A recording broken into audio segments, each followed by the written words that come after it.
Welcome to info with Ranjit. ನಾನು ನಿಮ್ಮ ರಂಜಿತ್. ಕಳೆದು ಹೋದ ವೋಟರ್ ಐ ಡಿ ಕಾರ್ಡ್ ಮತ್ತು ಹೊಸ ವೋಟರ್ ಐ ಡಿ ಕಾರ್ಡ್ ಹೇಗೆ ಡೌನ್ಲೋಡ್ ಮಾಡಿಕೊಳ್ಳುವುದು ಎಂದು ಈ ವಿಡಿಯೋದಲ್ಲಿ ನೋಡೋಣ.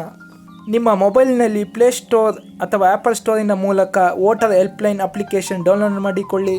ನಂತರ ಅಪ್ಲಿಕೇಶನ್ ಓಪನ್ ಮಾಡಿಕೊಳ್ಳಿ. ಡೌನ್ಲೋಡ್ ಎಪಿಕ್ ಮೇಲೆ ಕ್ಲಿಕ್ ಮಾಡಿ. ಇಲ್ಲಿ ನೀವು 3 ವಿಧಾನದ ಮೂಲಕ voter I D card download ಮಾಡಿಕೊಳ್ಳಬಹುದು. ಫಸ್ಟ್ ಆಪ್ಷನಲ್ಲಿ yes I have a EPIC number. ನಿಮ್ಮ ಹತ್ರ ಹಳೆಯದು voter I D card number ಇದ್ದರೆ ಅದರ ಮೂಲಕ ಡೌನ್ಲೋಡ್ ಮಾಡಿಕೊಳ್ಳಬಹುದು. Second option yes I have a reference number ಮೂಲಕ ನೀವು ಯಾವುದೇ ರೀತಿಯ ವೋಟರ್ ಐ ಡಿ ಕಾರ್ಡ್ಗೆ ಹೊಸದಾಗಿ ಅಪ್ಲಿಕೇಶನ್ ಹಾಕಿದರೆ ಅದರ ರೆಫರೆನ್ಸ್ ಐ ಡಿಯ ಮೂಲಕ ನೀವು ಡೌನ್ಲೋಡ್ ಮಾಡಿಕೊಳ್ಳಬಹುದು. ಮೂರನೇ ಆಪ್ಷನ್ನಲ್ಲಿ ನಿಮ್ಮ ಪರ್ಸನಲ್ ಡೀಟೇಲ್ಸ್ ಎಂಟರ್ ಮಾಡುವ ಮೂಲಕ ನಿಮ್ಮ ವೋಟರ್ ಐ ಡಿ ಕಾರ್ಡನ್ನು ಡೌನ್ಲೋಡ್ ಮಾಡಿಕೊಳ್ಳಬಹುದು. ಎರಡನೇ ಆಪ್ಷನಲ್ಲಿ ನೀವು ನಿಮ್ಮ ರೆಫರೆನ್ಸ್ ಐ ಡಿಯ ಮೂಲಕ ವೋಟರ್ ಐ ಡಿ ಕಾರ್ಡನ್ನು ಸುಲಭವಾಗಿ ಡೌನ್ಲೋಡ್ ಮಾಡಿಕೊಳ್ಳಬಹುದು. ಇಲ್ಲಿ ನಾನು ಯಾವುದೇ ರೀತಿಯ ರೆಫರೆನ್ಸ್ ಐ ಡಿ ಹೊಂದಿಲ್ಲದ ಕಾರಣ ನಾನಿಲ್ಲಿ ತೋರಿಸುವುದಕ್ಕೆ ಸಾಧ್ಯವಿಲ್ಲ. ಬನ್ನಿ ಮೊದಲನೇ ಆಪ್ಷನ್ನಲ್ಲಿ ಹೇಗೆ voter I D card download ಮಾಡಿಕೊಳ್ಳುವುದು ಸುಲಭವಾಗಿ ನೋಡೋಣ.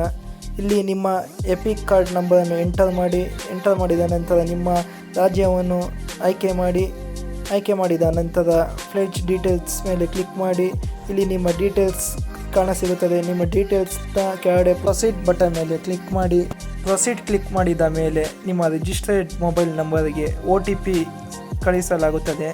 ಆ OTPಯನ್ನು ಇಲ್ಲಿ ಎಂಟರ್ ಮಾಡಿ. Verify and download EPIC card ಮೇಲೆ ಕ್ಲಿಕ್ ಮಾಡಿ. ನಿಮ್ಮ ವೋಟರ್ ಐ ಡಿ ಡೌನ್ಲೋಡ್ ಆಗುತ್ತದೆ. ಹಾಗೂ ಇನ್ನು ಹೆಚ್ಚಿನ ವಿಡಿಯೋಗಳಿಗಾಗಿ ಲೈಕ್ ಮಾಡಿ, ಶೇರ್ ಮಾಡಿ ಮತ್ತು ಸಬ್ಸ್ಕ್ರೈಬ್ ಆಗಿ.